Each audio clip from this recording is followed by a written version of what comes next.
प्रयास चैनल में सभी दर्शकों का एक बार फिर से स्वागत है। प्रयास चैनल हिंदी को आसान बनाने का काम आपके लिए करता है। हमने अभी बोर्ड की परीक्षाओं को ध्यान में रखते हुए कक्षा 11वीं और 12वीं के पाठ्यक्रम से संबंधित बहुत सारे टॉपिक आपको दिखाए हैं, आपके लिए वीडियो बनाए हैं। आज फिर हम एक कक्षा 12वीं के लिए के पाठ्यक्रम से संबंधित एक और विषय लेके आए हैं, पत्रकारीय लेखन के विभिन्न रूप और लेखन प्रक्रिया। तो चलते हैं, वीडियो देखते हैं। तो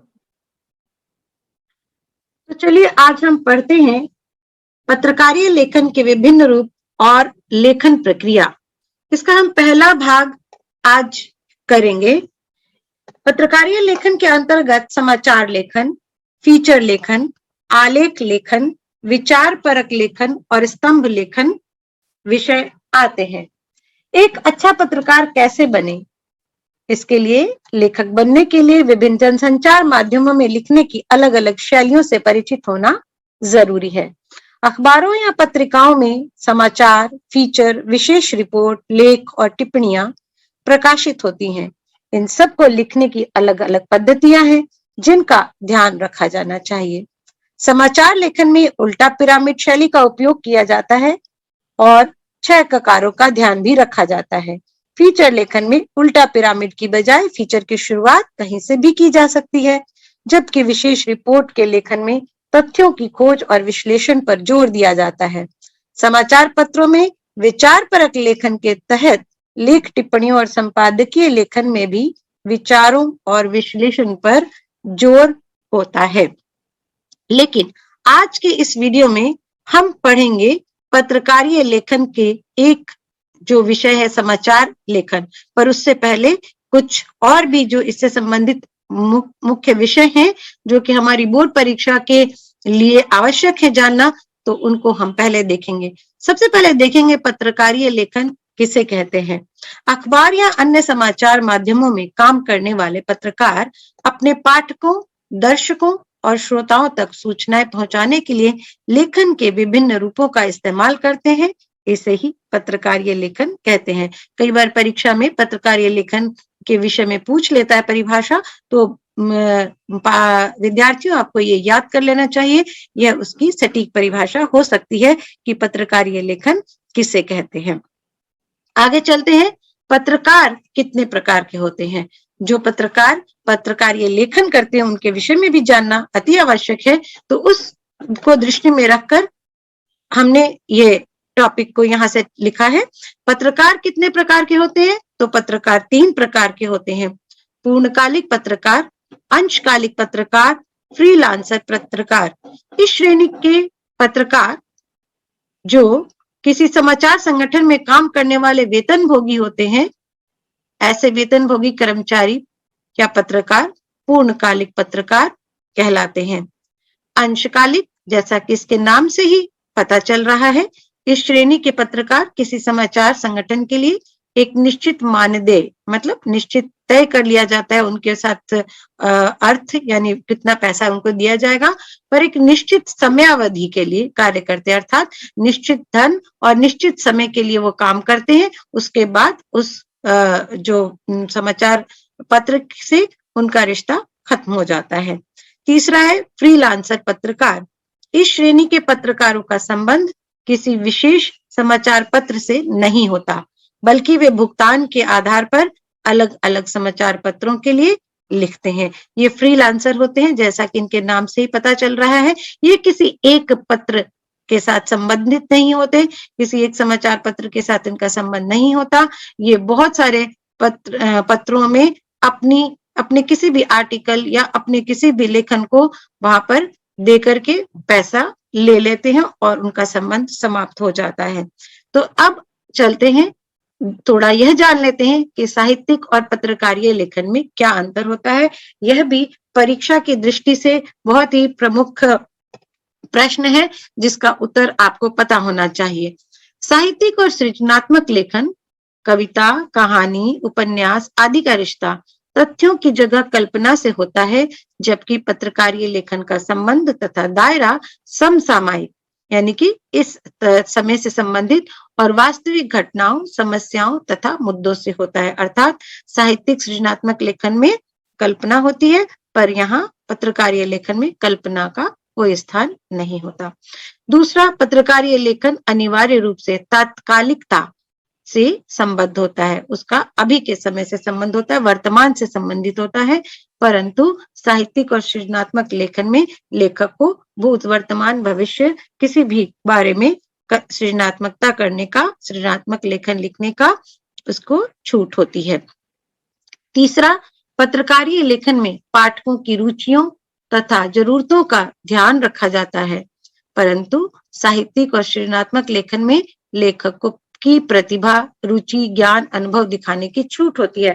अर्थात सृजनात्मक और साहित्यिक लेखन जो होते हैं वो लेखक की प्रतिभा, रुचि, ज्ञान, अनुभव पर निर्भर करते हैं, परंतु पत्रकारीय लेखन में पाठक क्या चाहता है, उसकी किस में रुचि है, उसे किस प्रकार की जरूरत है, उसका ध्यान रखना आवश्यक होता है। अब आती है बात पत्रकारीय लेखन के स्मरणीय तथ्य। ये बहुत ही आवश्यक है। हम चाहे समाचार लेखन करें, चाहे आलेख लेखन करें, चाहे फीचर लेखन करें, चाहे कोई भी रिपोर्ट लिखनी हो, उन सब में को लेखन करते समय, उन सब का लेखन करते समय कुछ महत्वपूर्ण तथ्य हैं जो हमें दिमाग में रखने चाहिए। वो क्या है? यह लेखन विशाल जन समुदाय, विस्तृत दायरे, विशाल ज्ञान स्तर और मजदूर से विद्वान पाठक वर्ग के लिए लिखा जाता है, इसलिए इसकी लेखन शैली और भाषा कैसी होगी, इसका हम जिक्र आगे कर रहे हैं। अर्थात क्योंकि इसके पाठक, दर्शक बहुत विशाल दायरे के होते हैं, उसमें गरीब, अमीर, पढ़े, अनपढ़, हर तरह के लोग होते हैं। इसका पाठक वर्ग और या फिर दर्शक और श्रोता वर्ग जो भी होता है, जिसके लिए लिखा जा रहा है, जिस भी पत्रकारिता के लिए लिखा जा रहा है, उसके लिए क्या क्या ध्यान में रखा जाएगा, खास करके भाषा संबंधी वो जानना बहुत जरूरी है। भाषा सहज, सरल, रोचक होनी चाहिए। अलंकारिक और संस्कृत निष्ठ की जगह आम बोलचाल की भाषा होनी चाहिए। शब्द सरल और आसानी से समझ आने वाले चाहिए। वाक्य छोटे और सहज होने चाहिए। यहाँ तक तो हमने जाना पत्रकारीय लेखन के विषय में। पत्रकारीय लेखन में पत्रकार कितने प्रकार के होते हैं, पत्रकारीय लेखन किसे कहा जाता है, उसको लिखते समय ध्यान देने योग्य बातें और पत्रकार कितने प्रकार के होते हैं, इन बातों पर हमने चर्चा की। अब आती बारी है समाचार लेखन की। समाचार लेखन को जानने से पहले कि समाचार किस प्रकार लिखा जाता है, सबसे पहले जान लेते हैं कि समाचार की परिभाषा क्या होती है। किसी भी घटना, विचार या समस्या की रिपोर्ट जिसमें अधिक से अधिक लोगों की रुचि हो और जिसका अधिकाधिक लोगों पर प्रभाव पड़ रहा हो, उसे हम समाचार कहते हैं। अर्थात वो समाचार कहलाता है। अर्थात समाचार घटना, विचार या समस्या की रिपोर्ट होता है और लोगों की उसमें रुचि होती है और बहुत से लोगों के जीवन में वह प्रभाव डालता है, इसलिए वह समाचार कहलाता है। अब बारी आती है इसकी जो विशेष लेखन शैली है उसके विषय में हमें जानने की। समाचार लेखन की एक विशेष शैली होती है, तो उसके पहले हम जानते हैं पत्रकारीय लेखन का सबसे जाना पहचाना रूप जो होता है वह समाचार लेखन होता है। आमतौर पर समाचार पत्रों में समाचार पूर्णकालिक और अंशकालिक पत्रकार लिखते हैं, जिन्हें संवाददाता या रिपोर्टर भी कहते हैं। अब समाचार लेखन की विशेष शैली क्या होती है? अखबारों में प्रकाशित अधिकांश समाचार एक खास शैली में लिखे जाते हैं। इन समाचारों में किसी भी घटना, समस्या या विचार के सबसे महत्वपूर्ण तथ्य या सूचना या जानकारी को सबसे पहले पैराग्राफ में लिखा जाता है। उसके बाद के इस पैराग्राफ में सबसे कम महत्वपूर्ण सूचना या तथ्य की जानकारी दी जाती है। यह प्रक्रिया तब तक जारी रहती है जब तक समाचार खत्म नहीं हो जाता। आप यहाँ देख रहे हैं मैंने एक उल्टा ट्रायंगल बनाया है और साथ में उसको 3 भागों में डिवाइड किया है, बांट दिया है। पहला है इंट्रो मुखड़ा, इंट्रो या फिर मुखड़ा, दूसरा है बॉडी और तीसरा है समापन। इस पूरे उल्टे पिरामिड को, इसको हम पिरामिड के रूप में जानते हैं। इसे उल्टा पिरामिड शैली भी कहा जाता है। जैसा कि मैंने आपको अभी बताया कि जब सबसे महत्वपूर्ण बात जो होती है वो इंट्रो या मुखड़ा में आती है और उसके बाद धीरे धीरे कम महत्वपूर्ण बात आते आते वह समाचार समाप्त हो जाता है। इस पिरामिड शैली के विषय में जानते हैं। समाचार लेखन की यह एक विशेष शैली है जिसे कि उल्टा पिरामिड शैली या फिर इन्वर्टेड पिरामिड स्टाइल के नाम से भी जाना जाता है। यह समाचार लेखन की सबसे लोकप्रिय, उपयोगी और बुनियादी शैली है। यह शैली कहानी या कथा लेखन की शैली के ठीक उल्टी है, जिसमें क्लाइमेक्स जो होता है बिल्कुल आखिर में आता है। इसे इसलिए उल्टा पिरामिड शैली कहा जाता है क्योंकि इसमें सबसे महत्वपूर्ण तथ्य या सूचना यानी कि क्लाइमेक्स पिरामिड के सबसे निचले हिस्से में नहीं बल्कि सबसे ऊपर होता है, अर्थात यहाँ पर पिरामिड को उल्टा कर दिया जाता है, इसीलिए यह उल्टा पिरामिड शैली कहलाता है। अब थोड़ी सी जानकारी दे दूं कि इस शैली का आरंभ कैसे हुआ।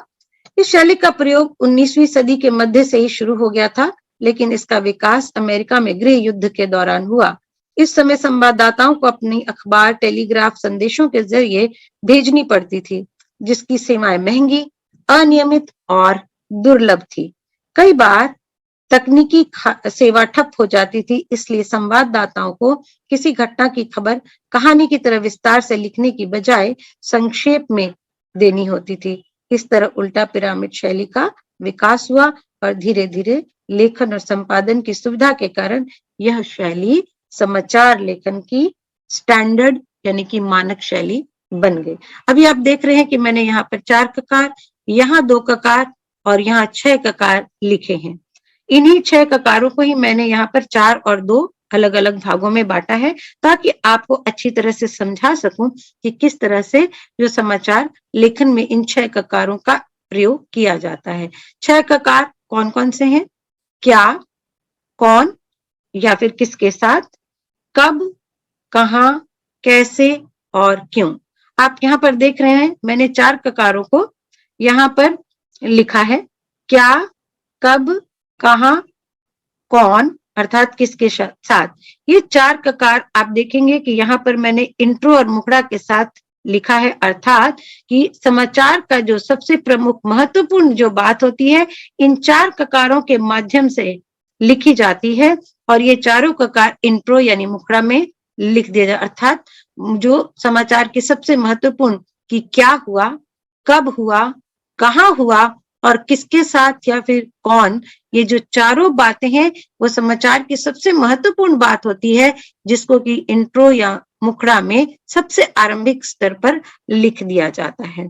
और बाकी के जो 2 ककार हैं, कैसे और क्यों, क्योंकि इसमें इस जो भी घटना हुई थी, क्या, कब, कहां और किसके साथ, उसका विस्तार कि वो कैसे हुई और क्यों हुई, यह यदि बहुत आवश्यक है तो बहुत विस्तार पूर्वक बॉडी या समापन में लिखा जाता है, और अगर उसकी उतनी आवश्यकता नहीं होती है तो कई बार उसको छोटा करके ही लिख करके समाचार समाप्त कर दिया जाता है। अर्थात एक समाचार में ये 4 जो ककार हैं, क से आरंभ हो रहा है इसलिए इन्हें ककार का नाम दिया गया है।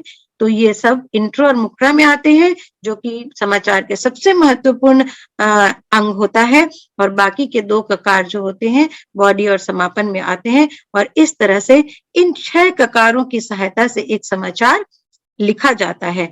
और जरूरी नहीं है कि ये 6 के 6 ककारों का प्रयोग एक समाचार में किया जाए, कभी इसमें 1 या 2 नहीं भी होंगे तो भी समाचार पूर्ण हो जाता है। अब हम चलते हैं एक अखबार में समाचार जो लिखा है उसको गौर करते हैं कि समाचार लेखन की पद्धति कैसे होती है, ये उदाहरण के माध्यम से सिखाना चाहूंगी। शीर्षक सबसे पहले लिखा जाएगा समाचार में, उसके बाद देखिए कैसे 6 ककारों को यहाँ पर हमने बांटा है।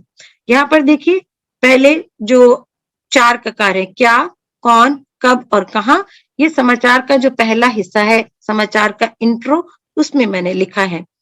समाचार का शीर्षक क्या है? कश्मीर के बारामूला में छत ढहने से 6 मरे 40 घायल। ये शीर्षक है कि एक घटना हुई है, दुर्घटना हुई है। कहाँ हुई है? कश्मीर में हुई है। कौन से शहर में हुई है? बारामूला में हुई है। और क्या हुई है कि छत ढह गई है? उससे किसके साथ हुई कि 6 लोग मर गए और 40 घायल हो गए। तो ये देखिए चारों क्या, कौन, कब, कहाँ का उत्तर इस आपको समाचार के इंट्रो में प्राप्त हो जाएगा।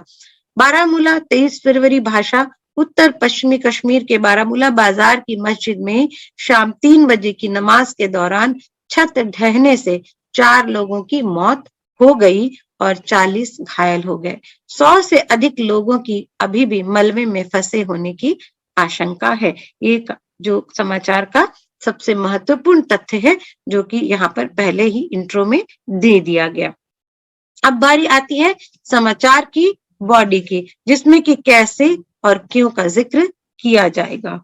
प्रत्यक्षदर्शियों के मुताबिक 30 साल पुरानी मस्जिद की विशालकाय गुंबदनुमा छत भारी हिमपात की वजह से ढह गई और उस छत को संभालने वाले खंभे भी एक एक कर गिर गए। आपने देखा कि यहाँ पर क्या क्यों हुआ, उसका उत्तर मिला। और कैसे हुआ? क्योंकि बर्फ गिरी और उस गुंबद पर आकर के जम गई, और क्योंकि वह जो बिल्डिंग थी, इमारत थी, वो 30 साल पुरानी थी और उसकी जो वो कमजोर हो चुकी थी, इसलिए जब अधिक बर्फ गिरी तो वो छत जो है वो संभल नहीं पाई, वो कमजोर थी। और क्योंकि खंभे भी एक एक कर नीचे गिर गए, इसलिए वो छत ढह गई। प्रारंभिक जांच से पता चला है कि इसमें किसी आतंकवादी संगठन का हाथ नहीं है, क्योंकि कश्मीर में हमेशा कोई भी घटना होती है तो उसमें आतंकवादियों का जो हाथ होता है। तो इसलिए इस बात को भी यहाँ पर क्लियर कर दिया गया, साफ कर दिया गया कि ये जो गुंबद ढही है उसमें किसी आतंकवादी का हाथ नहीं है। इमारत का कमजोर और पुराना होना ही ढहने का प्रमुख कारण है। तो यहाँ पर आपने देखा कि ये जो 2 ककार थे हमारे, कैसे और क्यों का, इसमें और अगले स्लाइड में हमने विस्तार पूर्वक वर्णन कर दिया। अब यहाँ देखिए हमने लिखा है उद्धरण स्रोत क्या है? आपात मामलों के मंत्री। ये जो समाचार बना, किनके द्वारा, ये स्रोत कौन थे? तो वो आपात मामलों के मंत्री से बात करके हुई, बारामूला के मेयर थे, और जो प्रत्यक्षदर्शी जिन्होंने उस इमारत को गिरते हुए देखा, तो वो उन सारे लोगों से बातचीत करके उनसे तथ्यों को, स्रोतों को लिया गया और उनके उद्धरणों को इन समाचार को लिखने में सहायता उससे ली गई। आपात मामलों के मंत्री शेख नबी ने बताया कि मलबे के नीचे अब भी कई लोग जिंदा हैं। वे किसी तरह अपने जिंदा होने के संकेत बाहर भेज रहे हैं। मोबाइल ऑपरेटरों ने भी 100 से अधिक मोबाइल संदेश मिलने की पुष्टि की है। माना जा रहा है कि छत गिरने का एक कारण इमारत का डिजाइन भी है।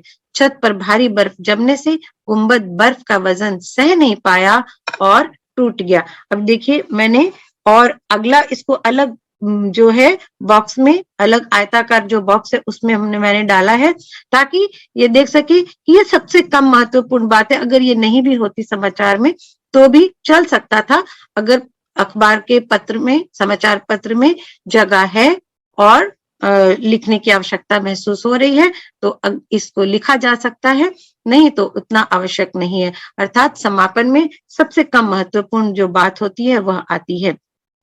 अब हम देखते हैं कि कैसे समाचार का एक, इसको मैं आपको इसके माध्यम से, प्रोसेसिंग जो ग्राफ है उसके माध्यम से बता रही हूँ। इंट्रो में 4 ककार, क्या, कौन, कहां, कब, कहां, उसके बाद के पैराग्राफ में कैसे और क्यों, फिर सूचना के स्रोत, प्रत्यक्षदर्शी, आपातकालीन मंत्री को अवश्य उद्धृत करना चाहिए। अर्थात जब आप समाचार लिख रहे हैं तो ये 3 जो बातें हैं इनको अवश्य ध्यान में रखना है। पहले 4 ककार, फिर 2 ककार, और उन सब समाचारों को लिखने के लिए, इन चारों ककारों को बताने के लिए आपके पास जो स्रोत होंगे वो भी आपको बताने चाहिए। तो इस तरह से हमारा आज का जो वीडियो है ये समाप्त हो गया है। अभ्यास कार्य मैं आपको दे रही हूँ मैं आशा करती हूँ आप इस वीडियो को देख करके इस अभ्यास कार्य को अवश्य करेंगे, और यदि कोई भी समस्या आती है तो कृपया इस फोन नंबर पे कॉल करें या ये व्हाट्सएप नंबर है, इसमें आप जरूर मुझे सूचना दें। अगर कहीं भी समस्या आती है तो हम आपके लिए उसको आसान बनाएंगे। पहला है, एक बस दुर्घटना के विषय में एक समाचार तैयार कीजिए। दूसरा, कक्षा 12वीं की परीक्षा स्थगित हो गई, इसके विषय में आपको समाचार तैयार करना है। रूस का यूक्रेन पर हमला, जो आप सब अभी समाचारों में देख रहे हैं, उसके ऊपर में आपको एक समाचार लिखना है। पुलिस द्वारा आतंकवादी हमला नाकाम, यह भी एक महत्वपूर्ण समाचार। ओलंपिक खेलों में दौड़ में भारत को स्वर्ण पदक प्राप्त हुआ। यह पांचों के पांचों जो विषय हैं, इनके ऊपर अगर आप समाचार लिखेंगे और हमसे अगर वो चेक करवाना हो तो आप इस नंबर पे व्हाट्सएप पे फोटो खींचकर भेज दीजिए। चेक करके आपको कितने अंक प्राप्त हुए यह भी आपको बताया जाएगा, ताकि आप अपने आप का मूल्यांकन करें और अच्छी तरह से तैयारी करने के लिए हमसे जो चाहे मदद ले और परीक्षा में अच्छे अंक प्राप्त करें। यही हमारी आशा है और इसी के लिए हमारा प्रयास रहता है। तो धन्यवाद, हमारी वीडियो देखते रहिए। हमसे और क्या अपेक्षाएं रखते हैं हमें बताते रहिए। किसी भी तरह की कोई भी सहायता हो अवश्य सूचित कीजिए। बहुत बहुत धन्यवाद।